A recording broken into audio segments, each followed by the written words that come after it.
What's up guys, Matt here from Magic Archive. Today I've got two more lots of cards from the dark to show you. So these are all the artifacts. There's so many in the dark, so we're going to go through them next. But first of all, we're going to go through these coloured cards in the set, which I've got. I've got multiple copies of certain cards just to go through and try and get like the best quality naming cards as possible.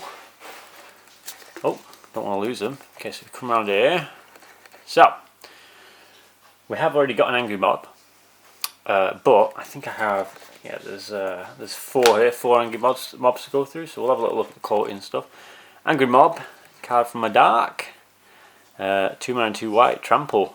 That's good.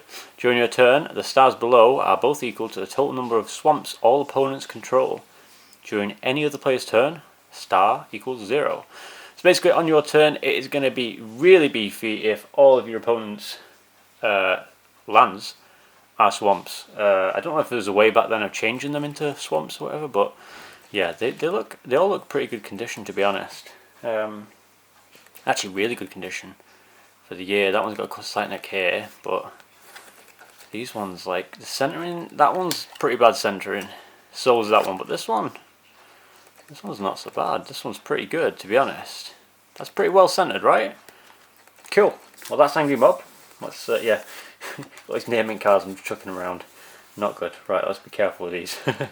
Right, Blood of the Martyr next. I think I've already got this one, but I just wanted to get a few more, just to get some, see if we can get some naming, some actual naming, like, or mint cards. These ones are relatively decent. Again, small nicks, but sometimes you have these little nicks on the bottom corner, you see there, and it can be damaged, but also it can be the actual printing press, so it might be anyway. Fasting next. You can have a little look at that. 1 mana. It's a pretty cool card. Oh, this one's pretty cool. Next one is a Witch Hunter.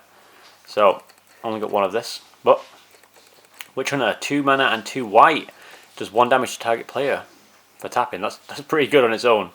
1 mana and 2 white, and tap to return a target creature opponent controls from play to its own hands. Enchantments on that target creature are destroyed. So pretty good at hunting witches, I tell you. Right, go through these quite quickly now. We have actually 1, 2, 3, 4, 5, 6 Tangle Kelps. So these ones, pretty cool effect. 1 mana enchant creature. Target creature is not untapped during its control's untap phase if it attacked during its control's last turn. Target creature becomes tapped when Tangle Kelp is cast. So it's cool artwork, first of all. Very cool artwork. But there's cards nowadays that are better than that in blue. There's cards just literally just maybe the 2 mana and things like that, and they just stop the creature from untapping. But it's quite complex because it has to have attacked previously. But yeah. Look at that, pretty cool card and pretty good condition again. So there's some ones. Next we have 3 of Flood, which it's actually looks very white. I think it's supposed to be water, but obviously it's very cold. Target non-flying creatures become tapped. Oh, creature, 1 single creature for 2 mana, and it's an enchantment. So pretty cool. Next we have 2 of Merfolk Assasin, 2 mana, destroy target creature that has Island Walk. Now there is another card in this set, I think it's in the artifacts, I think it's War Barge, and it gives any creature Island Walk. So that combined with this, you can kill any creature. But yeah, very cool, creepy little Merfolk Assassin. Next we have 1 of Grave Robbers. I believe this is a reserve list card. 1 mana and 2 black for 1 black mana, and to tap, take 1 artifact from any graveyard and remove it from the game. Gain 2 life. So maybe when Antiquities was out, which was before this, I think that could have been. Was Antiquities before this? I don't know. It might have been, but when that was out, it could have been perfect. There's so many artifacts in that, but there's so many artifacts in this set as well. So back at the time, it could have been a good card. Could have been a good card. It's 1/1, but. Grave Robbers. Pretty cool. Next one, Ashes to Ashes, we have already seen. I don't know why I've got an extra copy of this because it is slightly damaged at the top, so we're going to go straight past that one. But next we got Cursed Artifact. 2 mana and 2 black. During his or her upkeep, controller of target artifact may choose to bury target artifact. Again, artifact destruction. If controller chooses not to bury target artifact, curse artifact does 2 damage to him or her. Some pretty good artifact removal again there. And this one, these are the cool cards. Mana Clash. Relatively hard to get from what I've encountered. Not the best card in the set. I mean, it's like $2, I think it was. But 1 red mana. You and target player each flip a coin. Mana Clash does 1 damage to any player whose coin comes up tails. Repeat this process until both players' coins come up heads at the same time. So this was one of the only cards back in the day where you could play it on turn 1 and possibly win or lose the game on turn 1, like before your opponent's done anything. So pretty crazy. Another fun fact about this is that the name of it is Mana Clash. Mana Clash is what Magic the Gathering was originally going to be called before they decided to call it Magic the Gathering.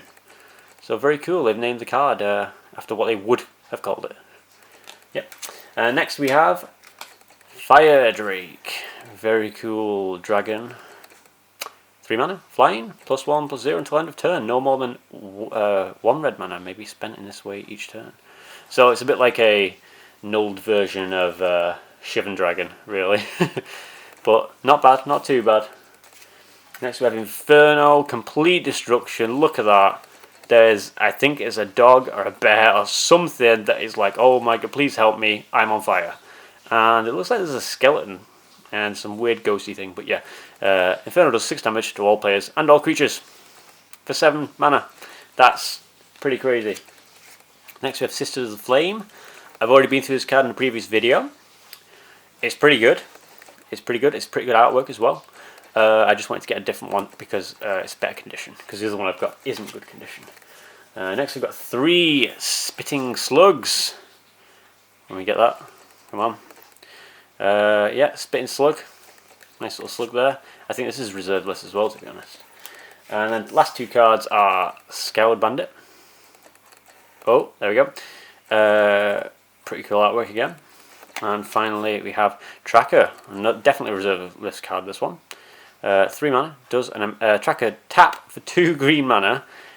Tracker does an amount of damage equal to its power to target creature. Target creature does an amount of damage equal to its power to Tracker. So it's kind of like things like Primal Might, I think, is out right now and things like that, but as a creature. But it dies, unfortunately. So there's better cards nowadays, but very cool. Right, I'm just going to get this artifacts now. We've been through them once. That is the creatures. That is the white and blue and red and black and green cards. Now, I've got quite a few of these now. I actually purchased multiple rune swords because the ones I have aren't in good condition. To try and get the ones with the misprint on them, but I didn't get any with a misprint, unfortunately. And unfortunately, I did the same thing with Fountain of Youth, and all of them don't have the misprint on. So, but I've got plenty of good quality ones there to go through. Next we have 2 of Tower of Coral. Oh, well, we're not going to work, are we? Okay, there we go. Tower of Coral. Target creature cannot be blocked by walls. Very cool.